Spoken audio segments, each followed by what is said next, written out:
Hello guys, আসসালামু আলাইকুম। আপনাদেরকে জানাই ঈদের শুভেচ্ছা। তো আমি আজকে যাচ্ছি ঈদের মাঠ পড়তে। তো আমাদের এখানে ঈদের নামাজ শুরু হবে 9:30টায়। তো চলেন আজকে আপনাদেরকে আমাদের মসজিদটা ঘুরে দেখাই। তো চলেন যাওয়া যাক।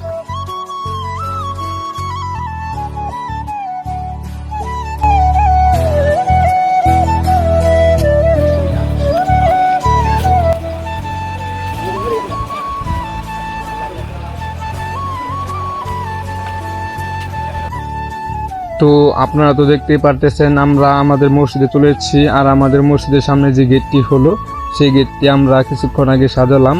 তো আমাদের মসজিদে ঈদগাহ মাঠে নামাজ পড়ার মূলত কারণটা হলো আমাদের মসজিদের কোনো নির্দিষ্ট মাঠ নেই, আর আমরা এই মাঠে নামাজ পড়ি। তো চলেন আপনাদেরকে সব কিছু ঘুরে দেখাই। তো আমাদের গ্রামে কিন্তু যে মসজিদটা, সেই মসজিদটার ভিতরে কিন্তু মনে করেন পর্যাপ্ত পরিমাণে জায়গা হয় না ঈদের মাঠে নামাজের সময়। তো আমরা কিন্তু এর জন্য আজকে উঠে যাব ছাদের উপরে গিয়ে আপনাদেরকে আমাদের গ্রামের কিছু প্রকৃত দৃশ্য দেখানোর চেষ্টা করব। তো চলেন যাওয়া যাক। আসলে আমাদের গ্রামের প্রকৃত কিছু দৃশ্য, অনেক দৃশ্য আছে যেটা শহরের মানুষ উপভোগ করতে পারে না। আর ঈদের সময় তারা এই প্রকৃত দৃশ্যগুলো উপভোগ করতে তারা দূর দূরান্ত থেকে নিজ নিজ বাসায় চলে যায় ঈদ পালন করতে। তো চলেন দেখাই আপনাদেরকে সবাই।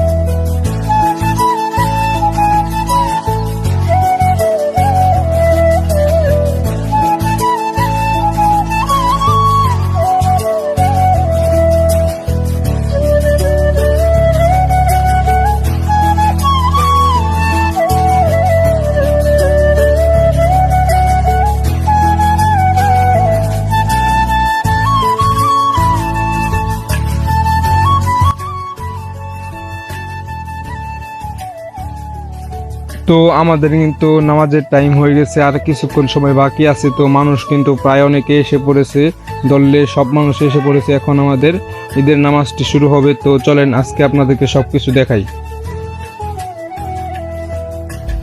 তো আমরা কিন্তু ঈদুল ফিতরের নামাজটা সম্পূর্ণ করলাম। এখন আমরা চলে যাব বাসার উদ্দেশ্যে। তো সবাইকে জানাই ঈদ মুবারক। সুস্থ থাকবেন, ভালো থাকবেন। আসসালামু আলাইকুম।